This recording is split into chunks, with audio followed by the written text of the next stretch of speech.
Welcome everybody to our talk this afternoon. It's actually good to see a very healthy crowd. I was mildly worried given the time of the day and the fact that it's a Monday. So I welcome all of you here. My name is Michelle Teo and I'm the Deputy Director at the Middle East Institute. We're really very happy to have Ari Shavit here today.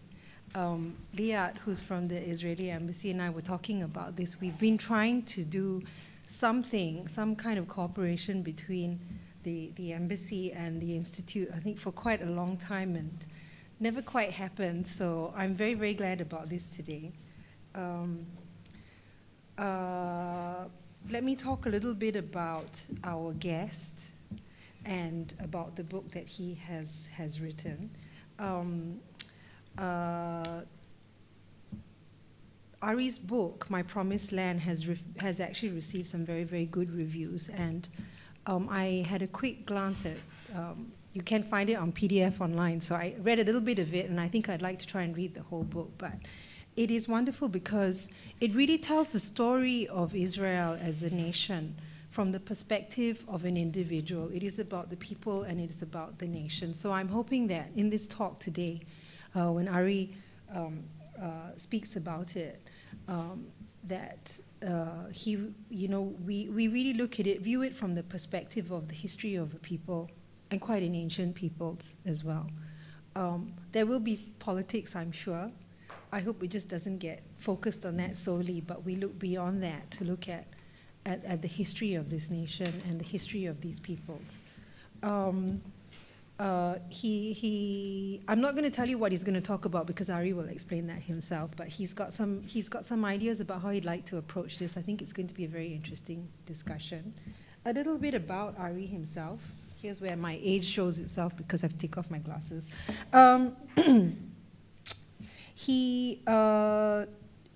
His background, he has actually been a columnist for Haaretz, which is actually a newspaper that I personally quite like. Doesn't pull its punches. So I think we will have that as well today, I hope so, because you have a reputation for being outspoken, Ari. So, I hope we'll get he will speak for a little bit and then we will open up the floor to questions or discussions. I'd like it to be free-flowing.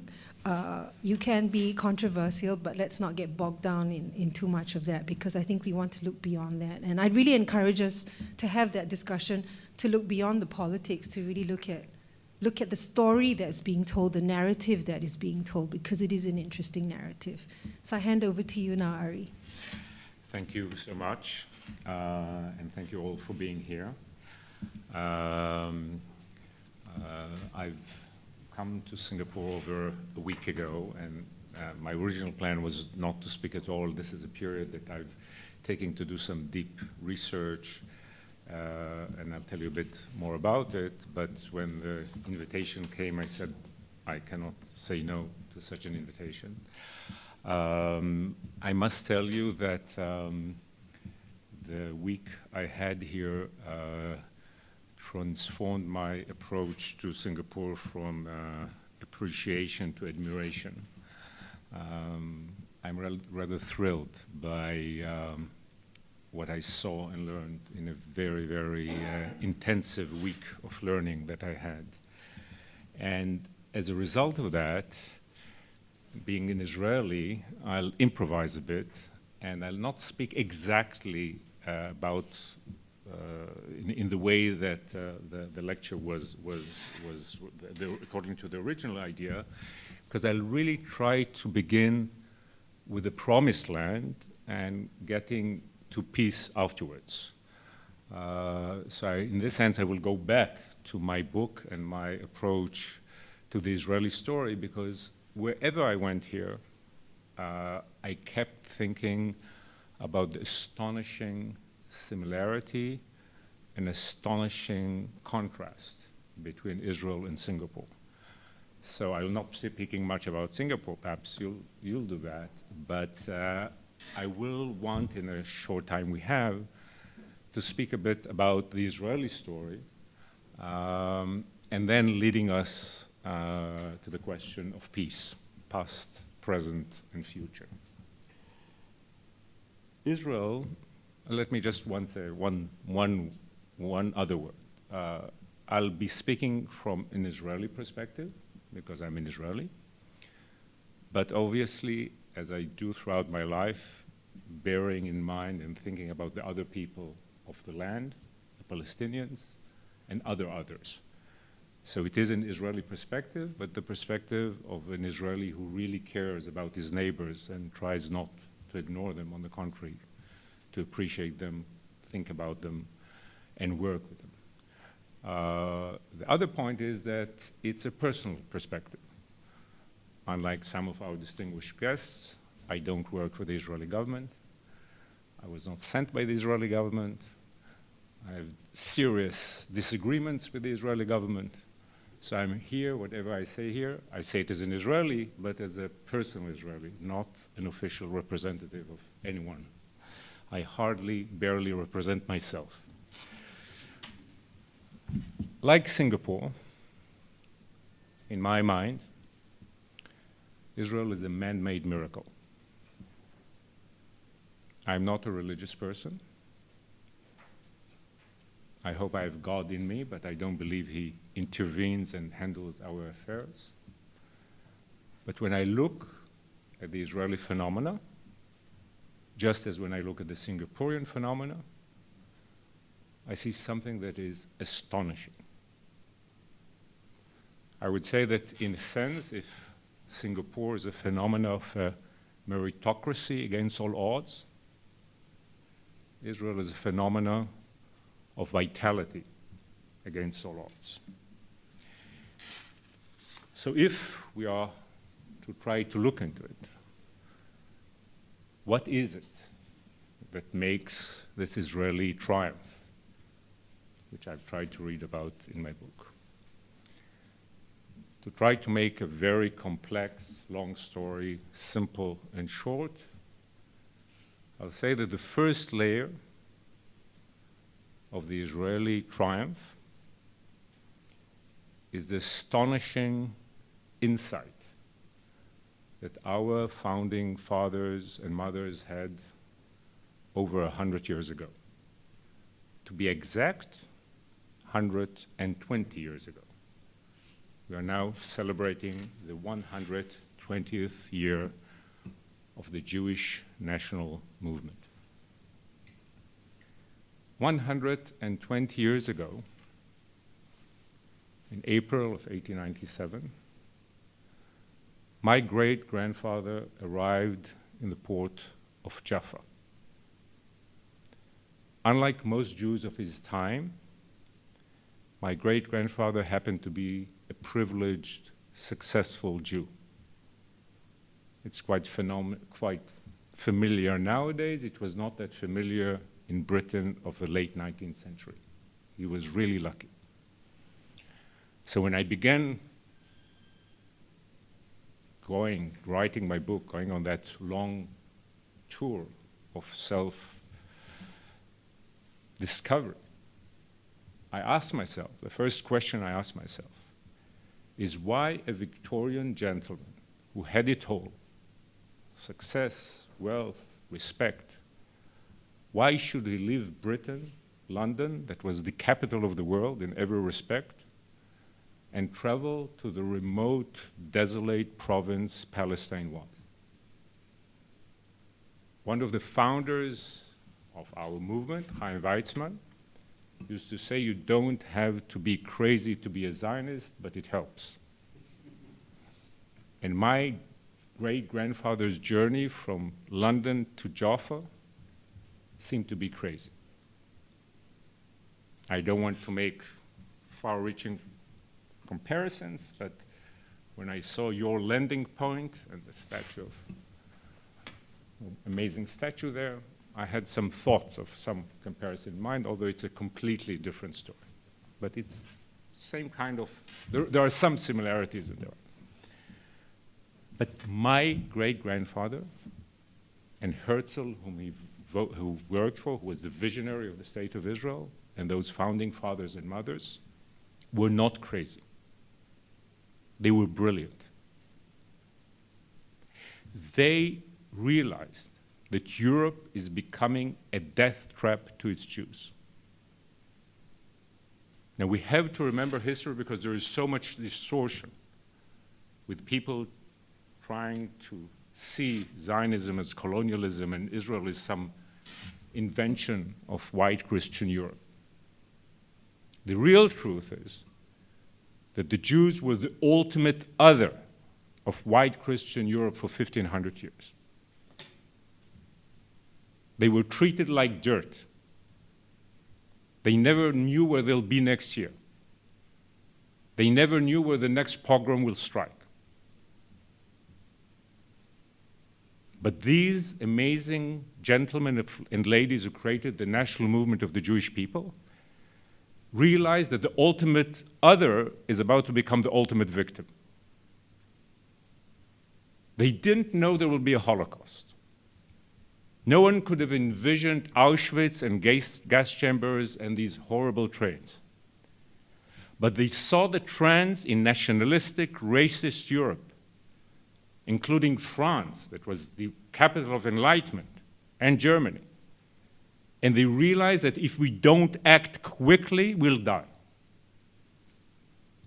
So faced with the most amazing challenge that people can be faced with, the challenge of extinction, they came up with the most audacious, crazy idea one can think of. And in this sense, Israel is the outcome of an astounding revolution. Because unlike other revolutions, they just guarantee political, social rights and liberties. It was a revolution that saved a people that was about to die at the very last moment by doing something quite phenomenal, transferring it from one continent to another, taking a country, building a nation, reviving an ancient language. So the insight, the genius to see when I look at my present leaders sometimes in Israel, who can hardly think beyond yesterday, and definitely beyond tomorrow. When I think of the kind of thinking and the combination of analysis, vision, determination, imagination, it's quite incredible. The second layer of the Israeli triumph is our, or I would say the first third of the 20th century, especially from 1909, 1910 on. Because basically by that time, the leaders of the movement have realized that we face a unique situation, a unique condition. And they realize that in order to deal with it, you must come up with unique solutions. If this rings familiar, so be it. So what they had, which again, sadly, we don't have these days, was incredible, incredible social innovation. In order to make this impossible project work, they created a series of institutions and policies that were absolutely unique. So I won't get into all of it, but the balance, the fundamental balance was between two attitudes. The first one was democratic socialism. Even the liberals, the middle class, the bourgeois leaders realized that the only way this can work is with the collective endeavors. So they created the famous kibbutz, supported by the national movement. You had the kind of utopian revolutionaries building a democratic community with the support of the national movement, which is what made it so incredible. And you had the Histadrut, which is this major trade union that owned so much of the country for the public good. And you had Chevrat HaOvdim, the people's company or company that the workers' capital and endeavor that enabled people to work within the context of a collective effort. And again, if some of these institutions ring a bell, Perhaps it has to do with the fact that Dr. Go traveled to Israel in 1959 and saw some things he very much liked. But the incredible things about this was this kind of commitment of people who came from other countries, from a different life, to leave behind religion and tradition, and sometimes a comfortable life, and to begin totally anew while creating all these like 10, 12, 15 different kind of organizations dealing with health, economy, agriculture, social life, political life, that were totally unique inventions. Again, and if this rings familiar, after they studied a lot, all kinds of social experiments in Denmark and Holland and other countries, they didn't take it all from the Old Testament, but they combined the thinking of the time with the understanding that this is a unique situation they have to deal with. But there was another side. If there was the socialist kind of collective heroic side, at the very same time, there was an understanding that without capital, without a free market, without entrepreneurs, this project won't work. So while you had the kibbutz on the one side, I described a specific kibbutz called En Harod in Israel's north, you had the amazing Jaffa orange groves created by private sector owners and entrepreneurs. And you had the booming Tel Aviv. Tel Aviv was at that time a mini megalopolis. It was 50,000 people, 100,000 people, but it had all the energy that we know about Tel Aviv of today. So you had this kind of a balance of a revolutionary ethos and unique institutions that went with it, with a kind of pragmatism and a love for life, an understanding of human nature that prevented us from becoming another Soviet Union. So the balance between these two arms is what made the incredible success of the first phase, which was basically, again, from the beginning of the 20th century to 1935. Then comes 1936. This already has to do with the conflict. In my mind, 1936 is the most important year in the history of the Israeli-Palestinian conflict. Because in April of that year, for whatever reasons, begins what we call the Great Arab Revolt. Arabs, Palestinian, just defined Palestinian. The Palestinian movement, national movement, actually appears for the first time as an established, mature body. So there is horrible violence throughout the country. The first incidents are in the very same Jaffa that my great-grandfather came to, and that the orange groves were sent from, the oranges were sent from to Britain. And there was a terrible wave of violence with kind of lynching in April of that year. And then there is ongoing, like, horrible violence engulfing the entire country. Villages being burned, people murdered. For us, definitely at that time, mass killing throughout the country, total state of chaos. And what this means that within a few months, what was a utopian, idealistic movement has to transform to itself and to adjust to an ongoing state of war. If there is an Israeli IDF that has some impact on Singaporean history and present, it's because of those months. Because within a very short time, we realized that our original plan won't work. The kibbutz dream, this kind of hippies, the flower children that are going to make justice and build a nation while helping humanity, that's not what's going to happen. We have to become soldiers. We have to become warriors.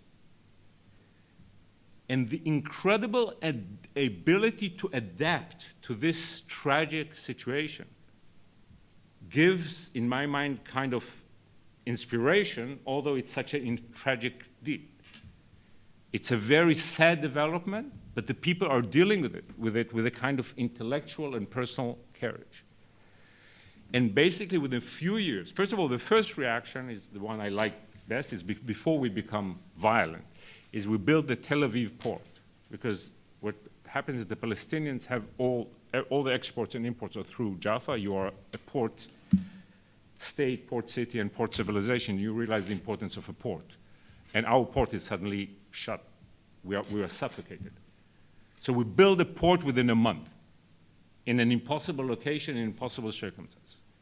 And in my mind, that's like the greatest example of Israeli resilience and adaptability to a total crisis, which is about to kill us.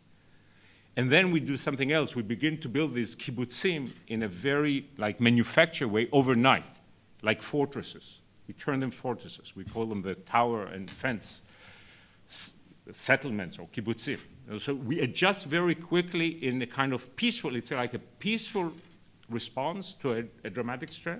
But then war is going on. So we build all the institutions that later will create the IDF. The Haganah, the Palmach, the Israeli, we actually begin to manufacture rifles and bullets when we don't have independence yet. Israel has a supreme command to its defense forces 9 years before it has a state. 9 years before the state is formed, there's already a central command. So what we do is we adjust to this terrible turn of events, and we change. And one of the things that we do, and I have a chapter about this, is we send our youngsters to Masada, to this great fortress in the desert, in order to prepare them for a terrible war that is inevitable. The fourth layer of the Israeli triumph happens just after the 48 war in the 1950s. And for me, it is the one that I was mostly surprised by while writing the book. Because I knew about the amazing things that I just told you about in a general way. What I didn't realize, how much civilian heroism Israel had in the 1950s. Now, it's a bit more difficult to talk about this in Singapore than in any other place in the world, because you've done similar wonders. When I speak in America, I say to Americans, imagine America having to absorb 400 million immigrants in 3.5 years, while building a Congress, a White House, a Supreme Court, an army, an FBI, a CIA. This is not humanly possible. Israel did that. We were 650,000 people, and in 3.5 years we absorbed 700,000. Within less than a decade we absorbed over 1 million. Now, it's not only the numbers. Who are these people? Half of them, roughly speaking, were refugees from the Arab world who lost everything overnight. We should talk, and we will talk today about the Palestinian refugees. But there were so many Jewish refugees who were kicked out of their homes in Cairo, in Baghdad, in Libya, throughout the Middle East. But we didn't keep them in refugee camps to rot. With all the difficulties, and there were very bad mistakes done in the way they were treated, but with all the problems, we made every effort to enable them to have decent housing and homes and work within a reasonable time. And who are the other half of the people? The survivors of the Holocaust. People with numbers tattooed into their arms. People with nightmares at night.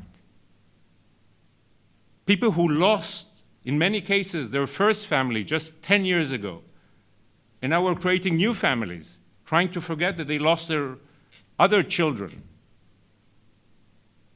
These people, who were the ultimate victims of the 20th century, had every reason to become suicide bombers.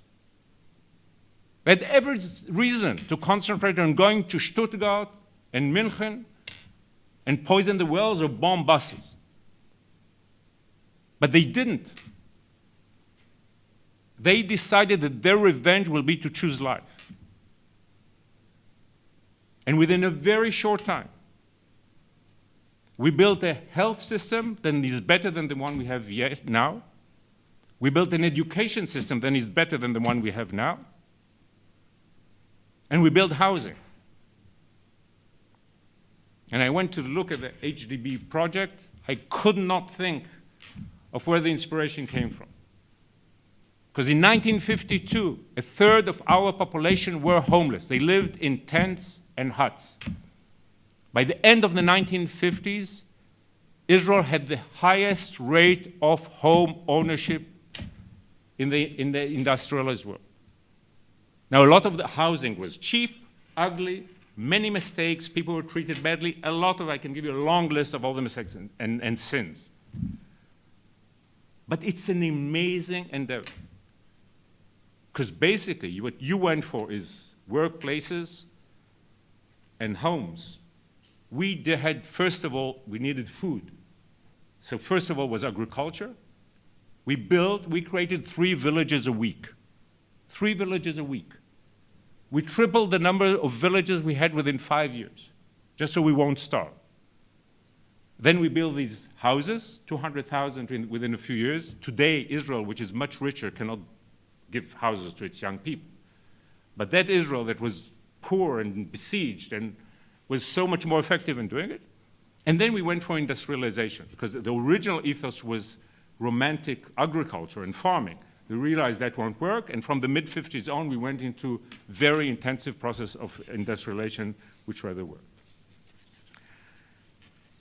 There was one other element there, which I think is important. While doing all that, we realized, and tell me if something sounds familiar, that being a small, besieged nation, we have only one asset: people, human capital.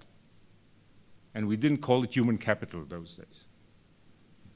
So we realized that we must have the best education system possible. And while people had nothing to eat, we created some of the best universities. To begin with, we had one major university, the Hebrew University in Jerusalem, and within all this, we created new universities. I'm now shooting an HBO documentary following my book.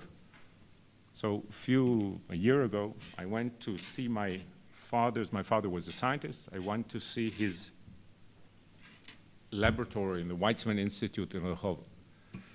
And it used to be chemistry, now it's mathematics. I walk into the lobby, and there's a funny-looking machine at the entrance. So I asked them, what's this? They tell me, this is Yatsik. This is the 4th computer manufactured in the world in Israel in 1954. There's no housing, there's rationing, people eat 3 eggs a week, there's no meat, but we build the 4th computer in the world. If not, that's not a man-made miracle, I don't know what a man-made miracle is. The 5th layer of the Israeli miracle is a very different one. It's the 1990s, 2000. I'm skipping over, but we can discuss this later, the fact that from the 70s on, we have a major ongoing political crisis in Israel. And this is where I think the contrast is so interesting. You have such a strong state and civil service. We have lost our state, and our civil service was neglected. So Israel, for many reasons, and we can discuss it later, from 1967, 73, 77, series of events, the controversy of the occupation, peace, the eternal divides, is very different from the original Israel, and in this sense, very different from Singapore. It becomes a very loose republic that is in many ways dysfunctional, and yet, within that context, in my mind, another miracle happens. So first, we have major immigration from the Soviet Union, 89, 90. It's not as dramatic as the 50s, but we still succeed in absorbing 1 million people who come over a year and a half, 2 years. The other thing that happens immediately after that is the eruption of the amazing high-tech genius, which also is relevant to Singapore in many ways. What basically happens there? To begin with, you had the bedrock of Yatsik. You had incredible genius in Israeli universities and research centers. Then it went to the army. Because of the problem that we have, all the problems, the army made sure that we will have the best high-tech technology. So if Yatsek was the first one, the second computer was a great IBM computer in the Israeli Defense Forces back in the 56 or 57. And it went on and on. We developed all these elite units that are not just commandos, but are like brain commandos. And we nourished it all the time. Came the 80s and 90s, and the state was wise enough, and in an untypical way generous enough, to allow this talent actually to go out into the marketplace. I have a friend, I'm not a very wealthy guy, but I have a friend who's one of the 3 founders of Israel's greatest high-tech success. It's called Checkpoint. These 3 guys who started their business over 20 years ago, the military could have easily said, what are you doing? You're taking 70, 80% of what you're doing is actually things we had, in-house in the Ministry of Defense, and you are making billions out of it. They didn't. There was a very wise approach to allow young people to take their talent wherever they want to take it. You can say some of it was too much, but the result was a very wise policy that enabled all this talent that was locked in Israel to burst in this amazing. And today, it's the high-tech sector that is keeping Israel as such a successful nation. But there was another element that went with this that is more difficult to define with this element, which is that while in the old days, which are not that old again, but we are talking about 2 young nations, there was a lot of kind of collective oppression and cultural oppression. And many minorities were treated badly. In this sense, we have a lot to learn from you. We didn't have the multiracial discipline that you have.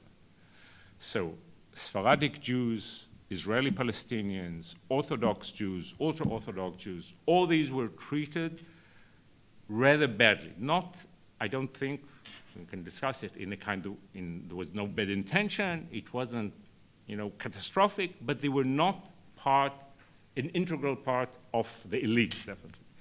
So what happened in all this dynamism and chaos of the 80s, especially 90s and 2000, that all these different groups are liberated in many ways. And they have much more, they are empowered. And although it's not systematic and there's no policy, and as I told you what I think about my government, and I can tell you more, but there is something amazing about a kind of collective wisdom. Israel, in this sense, is like greater than its parts and greater than its policies. And so it's not only while you have the absorption of the immigrants and the eruption of the high-tech, it's within a context of a celebration. Israel becomes a kind of celebration of diversity, of different identities, it becomes much more colorful and free, and that gives people amazing energy, in economic energy, and ironically, without anyone planning it, this kind of flexibility gives Israel an advantage in today's world because it allows innovation and creativity. We are all about vitality and creativity. Again, not planned, without a political system running it, but it's an incredible Israeli achievement. Okay, but I'm not into whitewashing.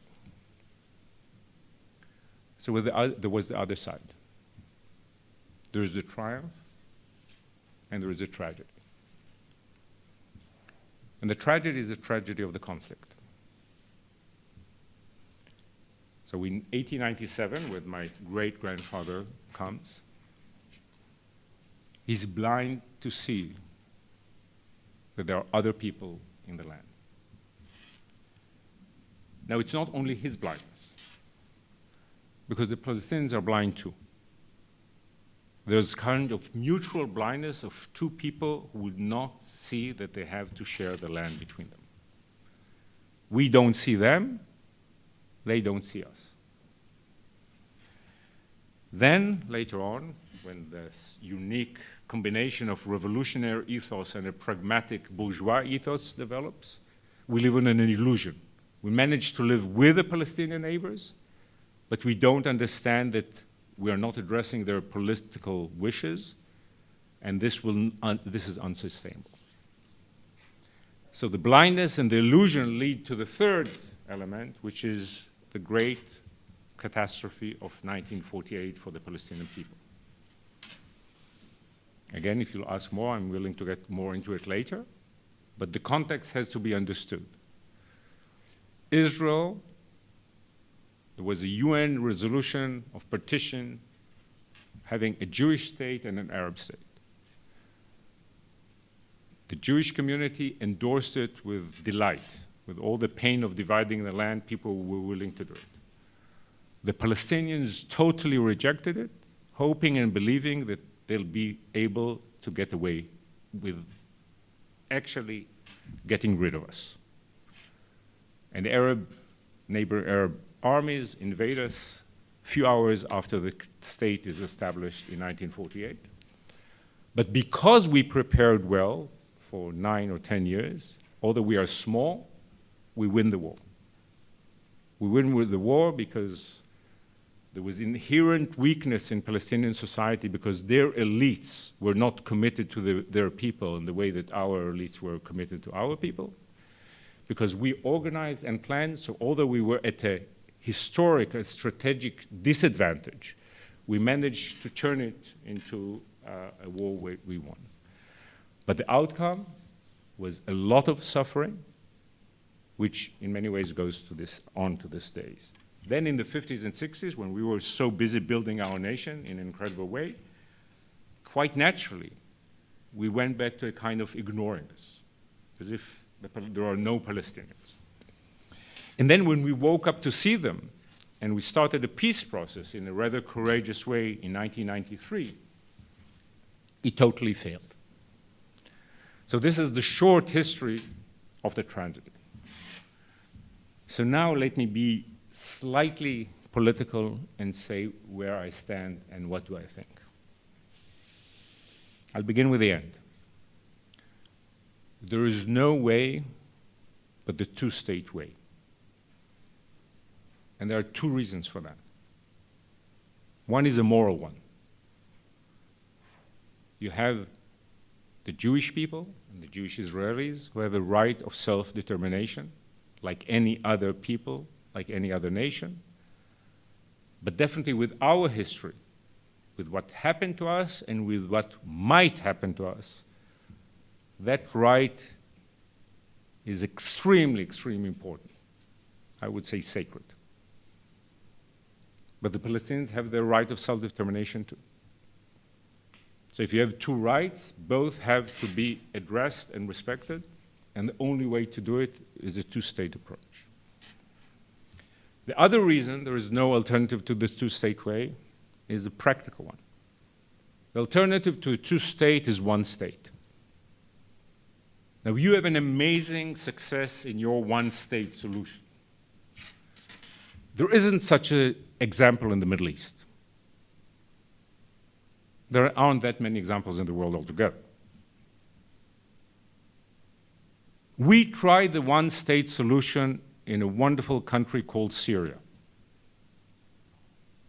The outcome is a very harsh dictatorship that once it got weak, the result is hundreds and hundreds and hundreds of thousands of people dead, millions of people losing their homes, and the world totally incompetent in dealing with this horrible human catastrophe, which is still going on as we speak.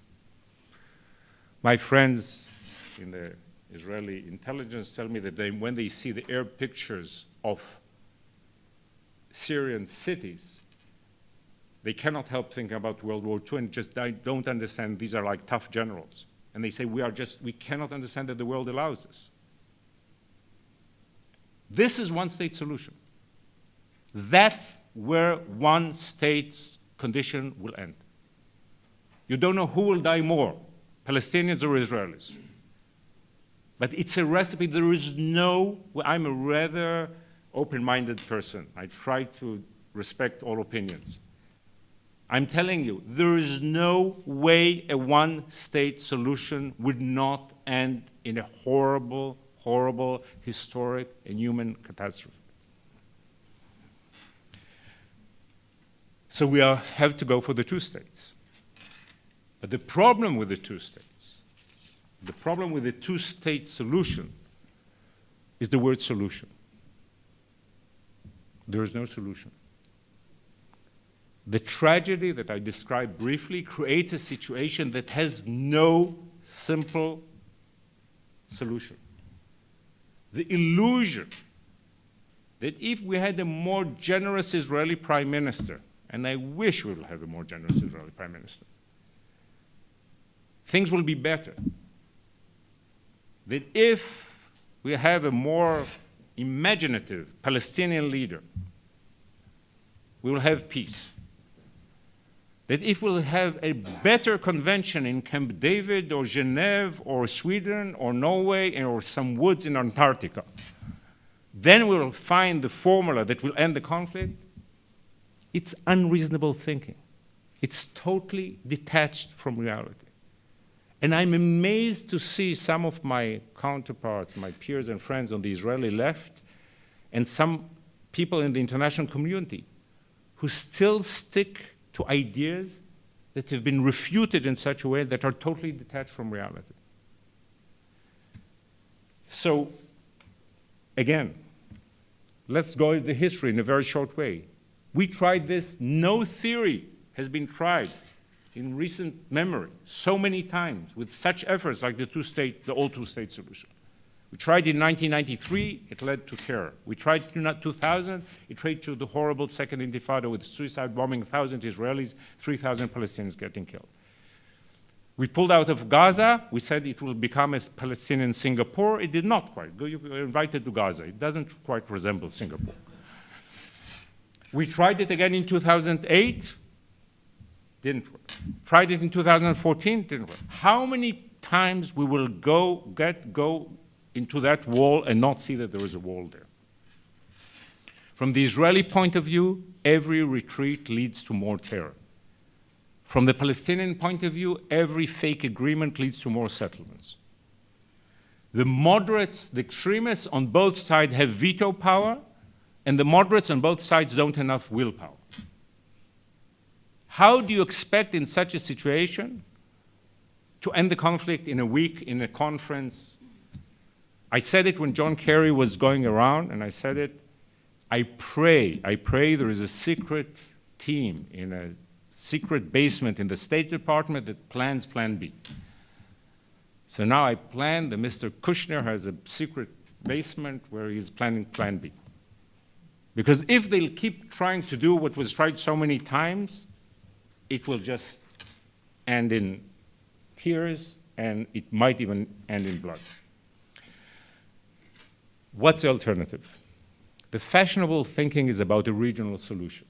And there are some good reasons, because you are experts of the Middle East, to think about that. Because never in history were so many moderate Arab leaders so close to Israel.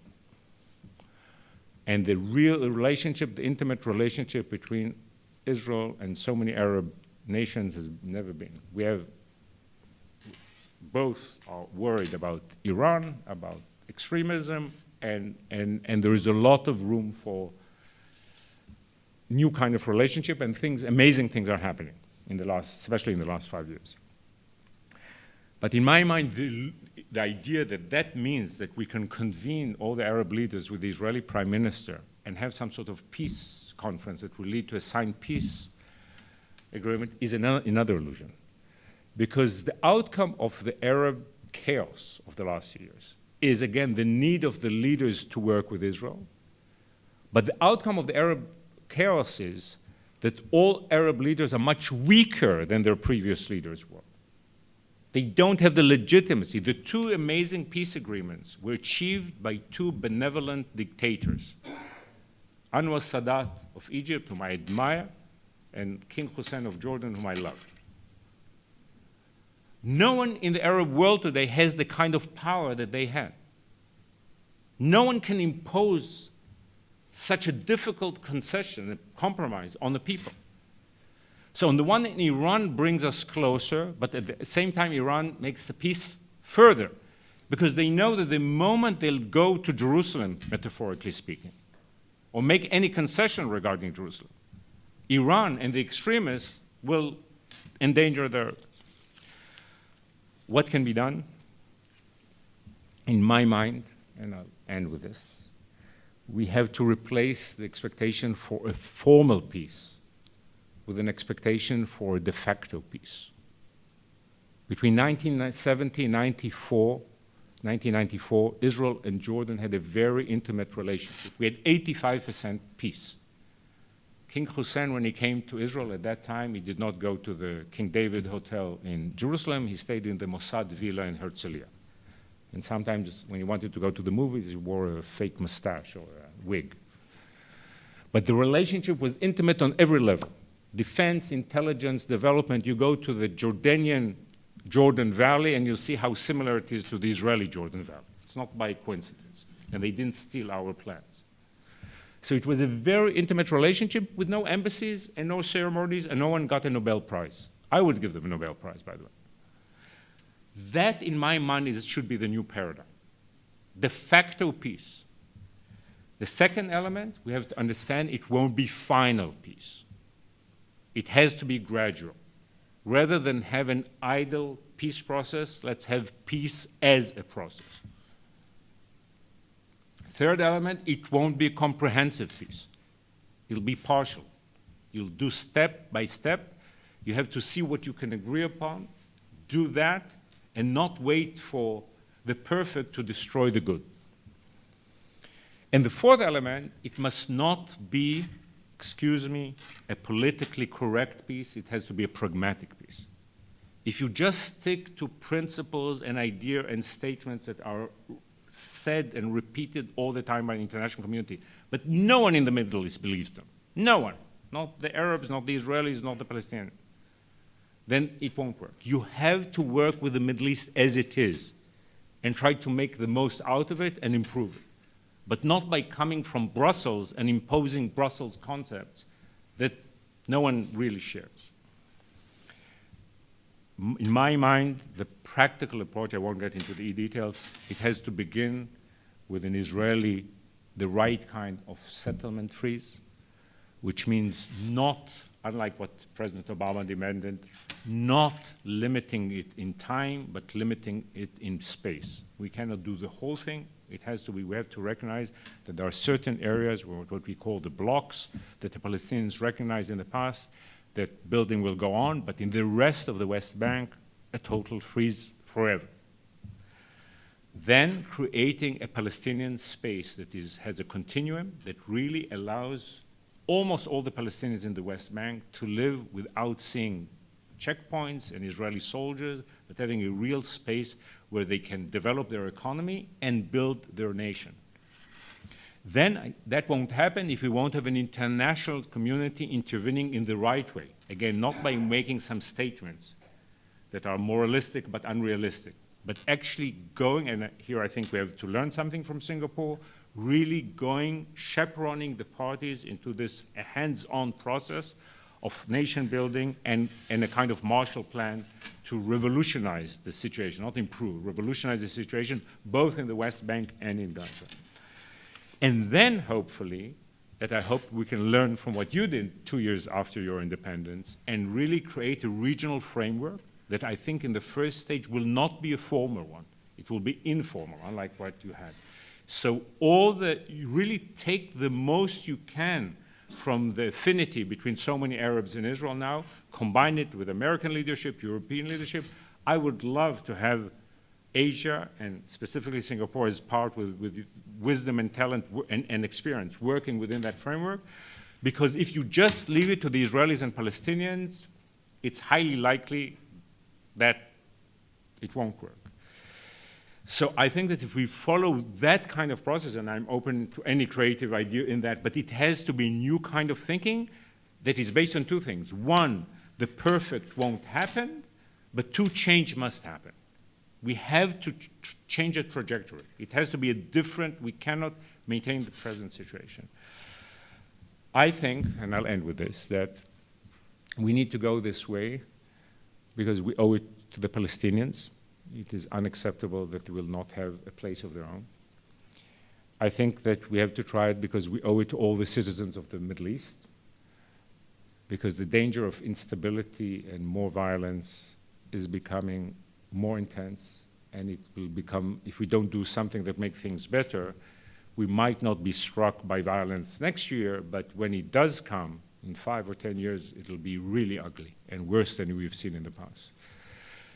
But again, on a personal note, as a Jew and an Israeli, I feel a deep commitment to do this. Not only because I care about my Palestinian brothers and cousins and my Arab neighbors, but because I owe it to my children. We've done something so incredible. We've really created this man-made miracle with so much wisdom, sacrifice, talent, sanity, being reasonable, moderate, committed, and yet pragmatic. Right now we are endangering it all. So it's my commitment not only to others, which is very much, but for my own self-interest as a Jewish Israel and someone who loves Israel so much, to see that we begin marching on a new road that will be a long road and a difficult road, but I think eventually will lead us to a better future. Thank you very much.